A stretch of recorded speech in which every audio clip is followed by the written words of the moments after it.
Fala pessoal, tudo bem? Eu sou o professor Alexandre Ambrosin e este é o canal Apollo Fisioterapia. E o vídeo de hoje ele vem complementar o último vídeo que eu trouxe aqui no nosso canal falando sobre a escolha do volume corrente durante a hiperinsuflação utilizando o ventilador mecânico. Se você não assistiu esse vídeo ainda, eu vou deixar tanto aqui na descrição desse vídeo, como também vou deixar num cardzinho aqui em cima para você, quando você terminar esse vídeo aqui, você clicar lá. E então, neste vídeo aqui, nós estamos trazendo o artigo que propõe aquela conta mais sofisticada para a escolha do volume corrente. Então, eu quero mostrar aqui para vocês quais foram os resultados que eles apresentaram, quais foram os desfechos que eles estudaram e quais foram os resultados apresentados pelos autores do artigo. Tá bom?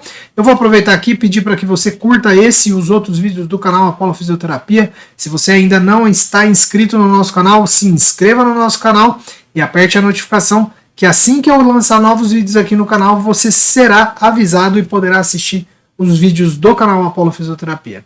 Bora lá então, nós vamos agora apresentar o artigo científico falando sobre a escolha do volume corrente baseado na fórmula do volume de reserva inspiratória. Vamos lá ver.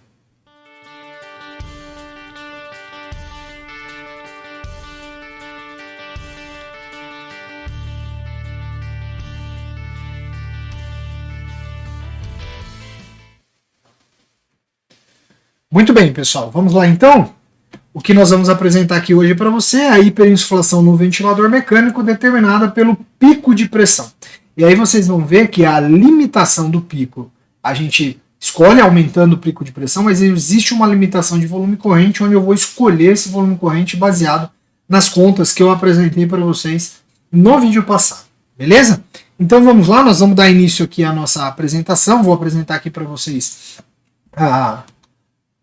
o artigo, né, que deu origem a esse vídeo que eu fiz a semana passada e agora a esse vídeo aqui. Então é um artigo de 2021, onde ele fala então sobre a determinação, né, baseado no pico de pressão nas vias aéreas, como que eu faço para gerar uma hiperinsuflação usando o ventilador mecânico. Esse é um estudo australiano de 2021.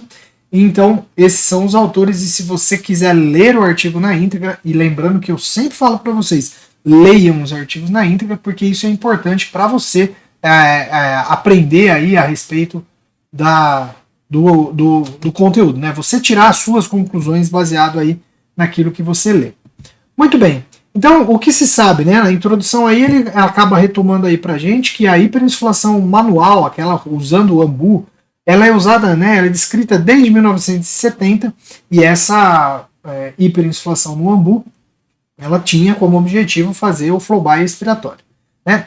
O primeiro relato que se tem a respeito da hiperinsuflação usando o ventilador mecânico é de 2002 e também tinha o mesmo objetivo de gerar o flow-by expiratório. Ou seja, ele estava sempre indicado, tanto uma técnica como a outra, elas estão indicados para reverter atelectasias e remover secreção. Essa é a ideia das técnicas.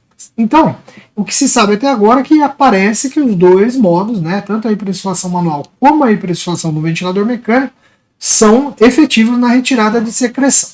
Muito bem, assim, esse estudo teve como objetivo aplicar o modo mais sofisticado de protocolo de hiperinsuflação do ventilador mecânico, de acordo com a utilização da pressão nas vias aéreas. Então, vocês vão ver lá que nós vamos limitar a pressão na via aérea, né, no protocolo do estudo, limitar a pressão na via aérea, mas checando, né, olhando para o volume corrente, que é essa forma mais sofisticada.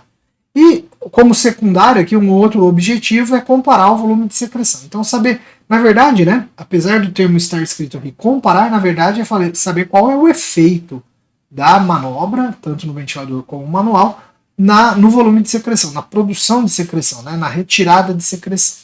Muito bem, para chegar nesse objetivo, o que eles fizeram? Eles então estudaram pacientes em UTI com evidência radiológica de atelectasia ou consolidação.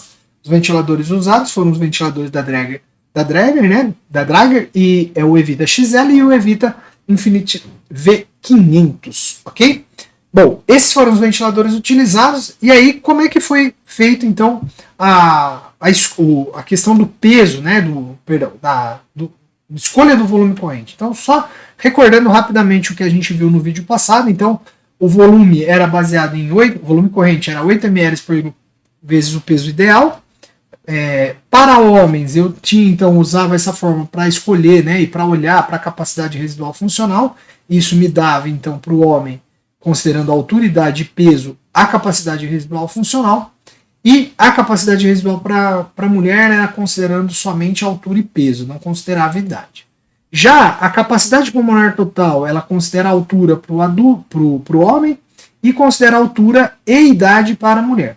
Então, o que aí a gente tem? A gente tem a capacidade pulmonar total, nós temos a CRF, nós temos o volume corrente. O que falta? Só o volume de reserva inspiratória. E aí, então, só retornando aqui, né? Se eu pegar, então, a minha capacidade pulmonar total, excluir minha capacidade residual funcional e excluir também o volume corrente, o que sobrou é o meu volume de reserva inspiratória. Então, basta você pegar uma fórmula e outra, somar e subtrair, somar tudo e subtrair da CPT, né? Então, volume corrente mais CRF e subtrair da CPT. Muito bem. Qual foi o protocolo utilizado por esse estudo? Então, eles fizeram isso em ventilação mandatória intermitente sincronizada. Eles regularam os alarmes em pressão máxima de 35 e o volume menor que a VR, que o volume de reserva inspiratória. Então, lembrando lá, ele faz o cálculo de CPT, de volume de capacidade residual funcional e volume corrente, o que sobra é volume de reserva inspiratória. Era neste volume que ele se baseava. Muito bem. O PIP foi mantido durante todo o protocolo, a FO2 foi de 100%, ela aumentava para 100%, e o tempo inspiratório foi de 3 a 5 segundos. A frequência respiratória de 6 a 8 repetições, né, de 6 a 8 instruções por minuto, e o volume corrente não passaria de pressão em torno de 30 a 32, ou do volume que a gente determinou lá no volume de reserva inspiratória. A manobra consistia então em aumentar a pressão para gerar de 200 em 200 ml até que o alarme de pressão tocasse ou até que o volume era alcançado. Então, nesses limites, né, eu ia aumentando a pressão controle para que eu tivesse aumento de 200 ml de 200 em 200 ml, ok? Bom, quais foram os desfechos? Como a gente falou, o primeiro desfecho foi o peso da secreção, né? Quanto de secreção foi aspirado, e outros desfechos, que é o desfecho secundário, são os efeitos adversos, neurológicos, efeitos cardíacos, que pudessem estar acontecendo durante a manobra. Beleza? Só lembrando aí, pessoal, não esquece de curtir os vídeos, comentar e compartilhar os nossos vídeos aí com a galera, tá bom? Apoie o nosso canal inscrevendo-se aqui no nosso canal Apollo Fisioterapia. Muito bem.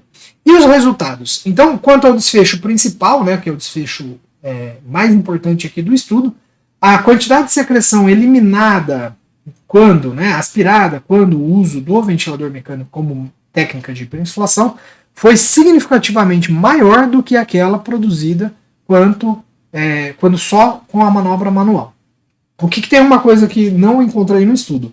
Não encontrei a forma com que eles fizeram a hiperinsuflação manual. Na verdade, eles citam um outro artigo, né? Então depois vou dar uma olhada nesse outro artigo para ver como que foi feita a hiperinsuflação manual.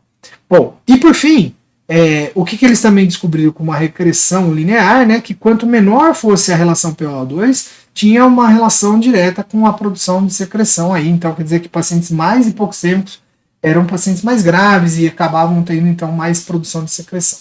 Bom, vamos mostrar aqui para vocês o resultado principal desse estudo, né, que é essa tabelona. Eu vou cortando ela aqui para vocês para a gente conseguir estudar ela em partes. Então, só para que a gente entenda aqui, né, então eu estou aqui, manobra manual, manobra no ventilador, antes, imediatamente após e 30 minutos após. Né? Então, aqui no caso, eu tinha a PCO2, a saturação e a relação PaO2-FO2, onde você observa que nem nas técnicas, né, as técnicas não tinham diferença entre elas, né, e também não houve diferença entre a interação da técnica com o tempo de coleta, ou seja, não há diferença na PCO2, não houve diferença na saturação, não houve diferença significativa na relação PaO2 e FO2.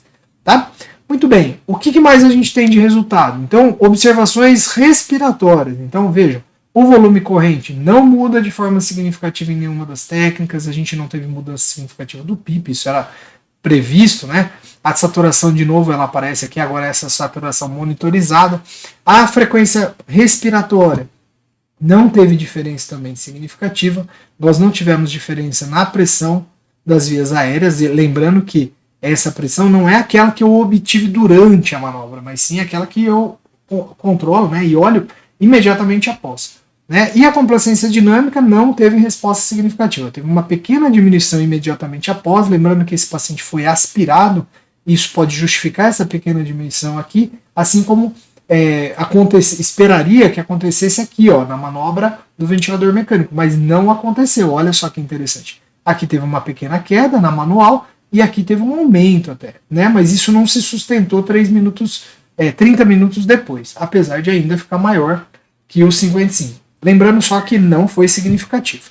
Bom, efeitos cardiovasculares. Então, pressão arterial média e frequência cardíaca. Não houve nenhuma mudança significativa entre elas. Né? E efeitos neurológicos, olha que nós temos que a pressão intracraniana, tanto na manobra manual como na manobra do ventilador mecânico, na verdade, elas têm uma queda após a manobra, né? Mostrando então que isso é muito seguro para fazer, mesmo que o paciente tenha aumento da pressão intracraniana, e não há alteração na pressão de perfusão cerebral. Né? Então você tem até, na verdade, ó, algumas diminuições, algumas alterações, algum aumento aqui, mas esse aumento aqui ele não é significativo e a pressão de perfusão cerebral é importante, né? E a gente precisa melhorar a pressão de perfusão cerebral. Bom, aqui o que a gente vai ter? Então aqui a gente vai ter, tanto na linha pontilhada, a ventilação, a hiperinsuflação no ventilador mecânico, e depois isso feito durante o protocolo. Né? Agora, a linha cheia é quando eu pico de fluxo, eu fixo, né, um volume do protocolo. Então, observe, aqui ó, quando ele estava ventilando em momento em que eu ventilava antes do protocolo, e aqui depois quando eu inicio o protocolo. Né? Aqui, então, para aqueles pacientes no manual, então também a resposta no manual. Então, o volume corrente, eu aumento significativamente o volume, no final esse volume ficou um pouquinho abaixo, no final da manobra, né, 30 minutos após. Tá? Isso também na pressão, né, observe, então aqui a pressão era mantida, aí houve um aumento da pressão e aqui uma queda nessa pressão. Relação PaO2 e FO2, a relação ela melhora, apesar de a gente ter visto que não foram mudanças significativas. Né? Na aplicação prática disso, qual é? Devemos então começar a pensar num volume corrente baseado nesses cálculos, né? Usando então o volume de reserva inspiratória. Né? Se você ainda não tem prática com isso, isso pode começar a se tornar a sua prática. E aí então o estudo conclui que a hiperinsuflação no ventilador mecânico nesse estudo eliminou mais secreção do que a hiperinsuflação manual, sem gerar nenhum tipo de alteração ou complicação relevante, tanto cardíaca como neurológica, beleza? Bom pessoal, esse foi mais um vídeo que eu trouxe aqui no canal Apollo Fisioterapia. Eu espero que você tenha gostado desse vídeo e se gostou, por favor, curte e compartilha pra galera e se inscreve no canal Apollo Fisioterapia. Grande abraço a todos e até o próximo vídeo aqui no nosso canal.